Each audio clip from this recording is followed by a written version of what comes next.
የመጣው ምክንያት ልጅቷ ጣና ናት፣ እንደምታስባት አይደለችም። ሲሪየስ ናት። ባመነችበት ነገር ምናምን ግድ አይስጣት፣ ታስደብራል። እንዴት ላንተ እኮ ነው የምናገረው። ማለቃቀስ ለማን በጀ? ማላዘንስ ማን ጠቀመው? ለመሆኑ ብጠይቅ ውድቀትህን በማን ላይ ነው የምትጠቁመው? ዝጋ። ራስህን የሰበርከው። ለምንድን ነው እንዲህ የወደቅከው? ጀግን፣ በርታ፣ ተነስ።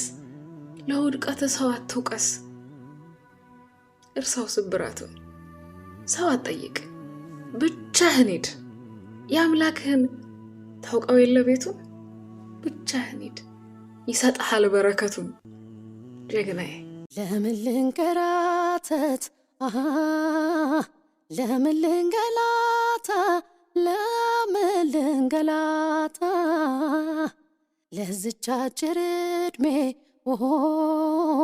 ይናፍቀኝ ጨዋታ ይናፍቀኝ ጨዋታ ለምን ፊቴን ይክፋው ለምን ልጨማደድ ወገን ሞልቶኝ ወዳይ ዘመድ ሰው አለኝ ሰው አለኝ ሰው አለኝ ሰው አለኝ ሰው አለኝ ሰው አለኝ። እና የሃይሚ ፍቅር ሲጠፋባቸው ጨረቃ ፋሚሊዎች እነ ሄሉ ጋርና ናቲ ጋር ሄዳችኋል። እንኳን ደህና ሄዳችሁ። ባይዘው በጣም ደስ ይላል። ኮሜንታችሁ ምናምን ነብሩክ ነው ቀሳ ምናምን ነው። ኤኒዌይስ ይመለሳል በቅርብ ጊዜ የሃይሚና የብሩክ ደስታ ማለት ነው። አትጨነቁ። ቡቡና ናቲ በጣም ነበር የሚያሳዝኑኝ። እንግዲህ በፊትም ናቲም በጣም ነበር የምከታተለው እነ ብሩክ ከመምጣታቸው በፊት እንግዲህ ከ2 ዓመት በፊት ያለ ፍቅር ዛሬ ላይ መተው እንግዲህ በዚህ መልኩ ሄለን እና እሱ እንግዲህ ኦ ማይ ጋድ ደስ ሲሉ ማለት ነው። እና ማለት ነው ምን ልላችሁ ፈልጌ ነው ቤተሰቦች ዛሬ የመጣሁት። በመጀመሪያ ሰላም ጤና ይስጥልን፣ እንዴት ናችሁ? አለው ደህና ነኝ እግዚአብሔር ይመስገን፣ ሁሉ ሰላም ነው። ጠዋት ላይ ቪዲዮ ለቅቄ ነበር። በለቀኩት ቪዲዮ ላይ ብዙዎቻችሁ ሐሳብ አስተያየቴም ወዳችሁታል። ማንም ሰው ሐሳብ መስጠት ግዴታ ነው።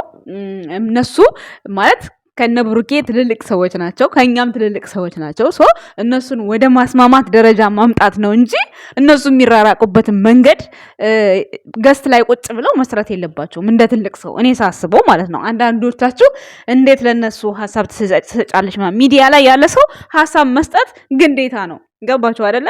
ሶ ብሩክና ሃይሚ እንዲታረቁ ከፈለጉ እሷ የለፋችበትን እሷ እንዲህ ያለችውን እሱ እኮ እጁን አጣምሮ እኮ እሷ ስትሰራ ይሄ አይደለም አብሮ እየሰራ ነው አይደል እንዴ? ስለዚህ ይሄን ታሳቢነት አስገብተው መናገር አለባቸው። አንድ ሰው አንጠልጥሎ አንድ ሰው መሆን የለበትም። ዩዘር የምትባለው አሁን ሁሉ ጊዜ የምታሽቃብጠው ለሃይሚ ነው። ሃይሚ እንደሆነች ከብሩክ አትለይም። በቃ አለቀ። ምናልባት እሷ ጋር ወስዳ ለልጇ ልድር ፈልጋ ከሆነ ምናምን አይሳካም፣ አይሆንም እንዴ።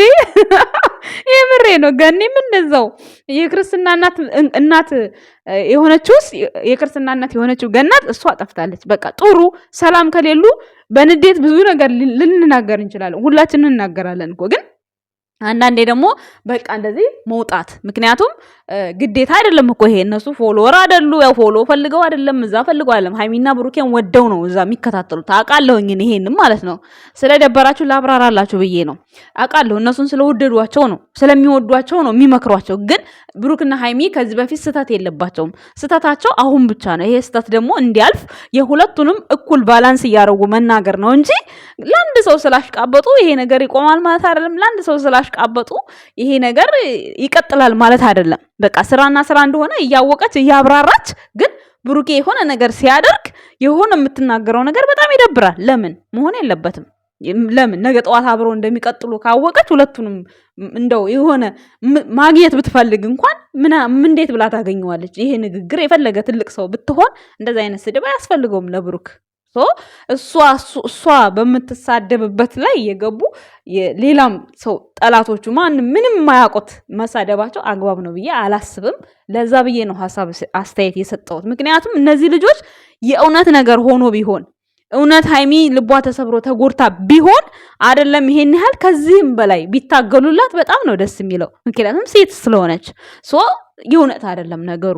በቃ ከነሱ በላይ ብሩክ እንደሚያስብላት ያውቃሉ፣ ሁሉም ነገር ማለት ነው። ግን ደግሞ በባልና ሚስት መሀል ጣልቃ አይገባም። ሃይሚ አባት አላት፣ ብሩክ እናት አለችው። ይሄ ነገር በዙሪያቸው እንደዛ ተፈጥሮ ስቲል ሙሽዬ እንኳን ባታቅ እንኳን ጋሽዬ ያውቃል አይደል እንዴ? ችግር ቢፈጠር ችግሩ የመረረ ቢሆን ወዲያውኑ የማይፈጽምበት ጉዳይ ምን አለ ጋሽዬ? ምን ያቅተዋል እንዴ? ልጅ መቅጣትም እኮ ይችላል እኮ ሃይሚንም መቅጣት ይችላል፣ ብሩኬንም መቅጣት ይችላል። ስተት ከሆነ የሚሰሩት ያሉት ማለት ነው። ግን እንትን እያለላቸው ነው። በቃ እነሱ እንዲሰሩ እድገታቸውን እየፈለገ ሞራል እየሰጣቸው ነው። እዛ ሆነው ደግሞ ቤተሰብ የለም እንዴት ነው ቤተሰብ የላትም ልጅቷ እያላችሁ እናንተ ስለምታሽቃብጡ ነው ጋሽዬ የመጣው እንጂ ወደው አይደለም ጋሽዬን ራሱ ያመጡት ማለት ነው። ሙሽዬ ጀስት አታቅም ተብሏል። አታቅም በቃ እሷ አታይም፣ ዩቲዩብ እንትንም አታይም፣ ቴሌቪዥን ስለማታይ ዋይፋይም ስለሌለ ብዙ ጊዜ ተናግራለች። ካልነገሯት አታይም ስለተባለ እሷ መጨረሻ አካባቢ ሲደርስ ነው እንጂ የምትመጣው። አሁን እቅዳቸው ጋር ሳይደርሱ እሷ ብሰማ ግዴታ ማስታረቅ ነው እሷ ያለባት። ስለዚህ እሷ መስማት የለባትም። ብዙዎቻችሁ ለምንድን ነው ለሙሼ ሃይሚ የማትናገረው? ለምንድን ነው ጋሼ መፍትሄ የማይሰጣት ከሆነ እንዴ እናንተ አባቷ እንዴት አድርጋችሁ ነው የምታዩት? አባቷ ጭራሽ ለሶ እሱንም በቃ የሃይሚ አባት መሆኑን ዲኤንኤ ይምጣልን እያላችሁ ነው። አልገባኝም ነገሩ እንዴ። አንዳንዶቻችሁ እያሰባችሁ ቤተሰብ ጋር እንኳን መሄድ ማለት ቤተሰብ ጋር እንኳን ስትሄዱ አሳማኝ የሆነ ነገር እያያዛችሁ፣ ምክንያቱም እዚህ ጋር ስራና ስራ እየሰሩ እንደሆነ እያያችሁ የሆነ በመሀል ገብታችሁ ስለ ቤተሰብ የምታንበጣብጡት ነገር ትንሽ ይደብራል። ስለዚህ ሰከን ተረጋጉ። አባቷ ባይሆን በዛ ልክ የእሷን ህይወት እንደዚህ ግልጽ አድርጋ ተናግራ እንደዚህ የምትሆንበት ምክንያት ምንም ምክንያት የለም ነው ወይስ እሷም ለአባትነት ምስክር ዲኤንኤ መምጣት አለባት የጋሽዬ ልጅ ለመሆኗ? አሁንም አታምኑም ቤተሰብ እንዳላት? ተረጋጉ። ቤተሰብ የላትም ብሎ ነው እንደዚህ የሚጫወትበት እንደዚህ የሚላት። ምን አደረገ? ምንም አላደረገ። ምን ኬክ ዝግጅት ቢዘጋጅለት ብርቅ ነው እንዴ? 300 ሺህ ብታከብረት ብርቅ ነው እንዴ? እሷም ከዚህ በፊት 200 ዳኒ አክብሮላታል። እሱም በቃ አከበረችለት። ምንም እኮ አዲስ ነገር የለውም እዚህ ጋር እኮ ከህይወት ጋር የሚገናኝ ነገር የለም። ምንም ቻናል የሚያዘጋ ምንም ቲክቶክ የሚያዘጋ ነገር የለም እኮ። በዚህ ልክ እናንተ የምትጮሁበት ጉዳይ ምንም ነገር የለም። ኢሶኬ ስራው አይመጠናችሁም አቁሙ። ይሄ የትልቅ የእናትነት ምክር ነው፣ እንቀበለዋለን። ከዛ ውጪ ግን እሷ ለፍታ ቻናሉ ይዘጋል፣ ቲክቶኩ ይዘጋል። ማናችሁ እናንተ ምንድናችሁ? ምን ይመለከታችኋል? አይባልም እንደዚህ ሲጀመር። ምን አደረገ እሱ እንዴ? ይቺ ልጅ ማለት ነው ሃይሚ፣ እውነት ነገሩ ሪል ቢሆን እንኳን እሱ ይሄ ችግር ተፈጠረ። ይሄ ችግር ሲፈጠር በእሷ ንዴት የሆነ ነገር ነው ቢሆን እንኳን ነው የምላችሁ። ግን አይሆንም። እያያችሁ ነው። እርጉዝ እንዴት እንደዛ ትጋፈጣለች? ትታገላለች? አትታገልም። ስለዚህ እንደማይሆን 100% ታውቃላችሁ። በሚሰሩት ነገር ሌላ ጭንቅላት ላይ የሚቀመጥ ስድብ ምን አሰደባችሁ? ምንም አያስፈልግም እኮ። ለሃይሚም መሰደብ አያስፈልግም፣ ለብሩክም መሰደብ አያስፈልግም። በቃ ስራቸውን እየሰሩ ነው፣ አለቀ። ይስሩ። ሲጨርሱ እስከዛ ድረስ መታገስ ካቃታቸው አለማየት ነው። አለማየት መብታችሁ ነው። ካለበለዚያ ግን የሆነ ዝም ብላችሁ እየተነሳችሁ የምትናገሩ ነገር አግባብ ስላልሆነ ነው። ምክንያቱም ለምን ሀሳብ ትሰጫለሽ? ሚዲያ ላይ ያለ ሰው ሀሳብ ይሰጠዋል። ከተቀበላችሁ ትቀበላላችሁ፣ ካልተቀበላችሁ አትቀበሉ። እናንተ ሚዲያ ላይ ሀሳብ የምትሰጡት ቪዲዮ ጥሩ ነገር ስላልሆነ ብላችሁ ነው አይደለ? ማንም ደግሞ ሁሉም የሚሰራው ነው። ምንም በብሩክና በሃይሚ ላይ አዲስ ነገር የለም። ሁሉም ይኸው በየቤቱ ናቲ እንኳን 2 ዓመት ቆይቶ ሄዶ እንትና ሄሉ ከብዙ ሰው ጋር የሰራችው ይሄው ልክ እንደንትን በቃ ማለት ብዙ ጊዜ እንደሚገናኝ ሰው ነው እየተለጣጠፉ የሚሰሩት። ሃይሚና ብሩኬስ 2 ዓመታቸው ነው። ይችን ቅርብ ጊዜ ላይ ተጠጋግተው እየተሳሳሙ ምናምን ቢሰሩ በቃ አገር ምድር ልታቃጥሉ ደረሳችሁ። በቃ እንደዚህ እንዴት ነው እሷ እየሰራች እሱ ሄዶ እሷ ጋር እየባለገ አይታችኋል። አንሶላ አጋፋፊ ነበራችሁ፣ ሱሪ አልባሽ ነበራችሁ፣ ቀሚስ ገላቢ ነበራችሁ አልነበራችሁም? የታያችሁ ይሄ ችግር ይፈጠር አይፈጠር አይታችኋል? አላያችሁም? እና አትሽለጥልጡ በኮመንት ስር ማለት ነው። የምሬ ነው የምላችሁ። ነገ ጠዋት የሚገናኝን ሰው ዛሬ ላይ የማይሆን ቁስል አሻራ በመሃል አታስቀምጡ። በቃ እነሱ እርስ በራሳቸው ይነጋገሩ፣ ባልና ሚስቶች ይነጋገሩ፣ የፈለጋቸው ነገር ይባባሉ። ምንም አያገባንም። የሚጸጸቱ ራሳቸው ናቸው። የኛ መናገር ግን እነሱን ምን ያደርጋል? ምንም አያደርግም። በእርግጥ መብታችሁ ነው መናገር፣ ምክንያቱም የሚዲያ ሰው እስከሆኑ ድረስ መናገር መብታቸው። ግን እንወዳችኋለን ብላችሁ ካሰባችሁ አንዱን እየጣላችሁ አንዱን ማንጠልጠል አይደለም። የምታንጠለጥሉት ሰው ያ የወደቀውን ሰው የሚያነሳ መሆኑን ማወቅ አለባችሁ። አብረው መኖራቸው ማወቅ አለባችሁ። ይሄን ታሳቢነት እያስገባችሁ ለዛ ብዬ ነው ሀሳብ ሰጥ የመጣሁት እንጂ ጠዋት እኔ ሲጀመር በቲክታክ መንደር እኔ ሀሳብ መስጠት አልፈልግም። ግን በጣም በዛ ሲበዛ ደግሞ ይመራል። እንዴ ጭራሽ ቻናል እናዘጋለን ምን? እናንተ ማን ናችሁ? 8 እኮ አትሞሉም እኮ እንደዛ የምታሽቃብጡ 8 ከ25,000 በላይ ደግሞ ሃይሚና ብሩኬን እንደ አንድ ሰው አድርጎ የሚወዷቸው ናቸው። 300,000 ሰብስክራይብ አይደለ? ከ300 25% አይሆንም ሰው የሚጣላቸው። በጣም ብዙዎቹ የሚወዷቸው ናቸው። ተለያይተው መለያየታቸው የማይፈልጉ ናቸው። ስለዚህ ሰከንድ በሉ በቃ።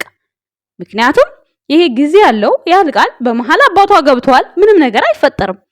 በቃ ሄዳለሁ አለች፣ ሄደች። ለአባት ያሳምንልኝ አለች፣ አሳመነ። በትክክሉ ድራማ እየሄደ ነው። ብሩኬ ምንድነው ዝንፍ ያለው ነገር የለም። ምንም ያደረገው ነገር የለም። ስለ ይሄ ልጁ የሱ መሆን አለመሆኑን ነገርኳችሁ እኮ። እናንተ ፔንሲዮን ሲይዝ አላያችሁትም? አብሯ ሲተኛ አላያችሁም? ሱሪ አላወለቃችሁም? ቀሚስ አልገለባችሁም? አለቀ። ምንም አዲስ ነገር የለም እዚህ ጋር። እሱ እንደዚህ እየወለገ እሷ እየሰራች ሰው የላትም ነ ምንድነው? ወንድሞቿ እህቶቿ አታዩም እንዴ? አብርሃምን አላያችሁትም እንዴ? ሩታን አላያችሁም እንዴ? ቆይ ላስገባላችሁ እዚህ ጋር እንድታዩ። ብርቀኛ ሁላ ሩታ እንግዲህ የ3 ወር ሐራስ ነበረች። ወደ ስሯን የተመለሰችው ይሄ አፈቅራታለሁ ብሎ የመጣ ሰው ነው። አብርሃም እንዴት እየሰራ ነው ያለው? እስኪ እነሱን ይዋቸው። እነሱ እንኳን ወልደዋል። ሃይሚና ብሩኬ ደግሞ ገና ወጣቶች፣ መስራት ያለባቸው ሰዎች ናቸው። ስለዚህ አታውኳቸው፣ ይስሩበት።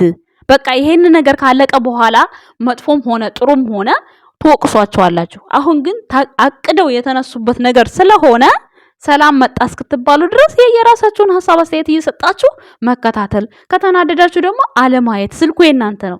ሌላ ግን ትርፍ ቃል መዘብዘቡ ጥሩ አይደለም። ምክንያቱም ነገ ስትገናኙ ታፍራላችሁ። ሜቢ ፌስ ቱ ፌስ ልትገናኙ ከቻላችሁ፣ እነሱ መምጣት ከቻሉ፣ እናንተ መሄድ ከቻላችሁ ማፈር ነው የሚሆነው። የምሬ ነው የምነግራችሁ። ክፉ ቃል አትናገሩ። አስተያየት መስጠት እኮ ችግር የለውም፣ ግን የሌለ ነገር መናገር ጥሩ አይደለም። እየገባችሁ እንዳልገባችሁ ሆናችሁ ቆሻሻ ነገር መናገር ጥሩ አይደለም። የምሬን ነው። እንዳየ ሰው ሆናችሁ ስትፈርዱ ፈጣሪም ለእናንተ ነው ኃጢአቱን የሚያደርገው እንጂ ለእነሱ አይደለም። ለማንኛውም የኛ ውድ ቤተሰቦች የመጣሁበት ሐሳብ ይሄን ይመስላል። እናመሰግናለን ባይ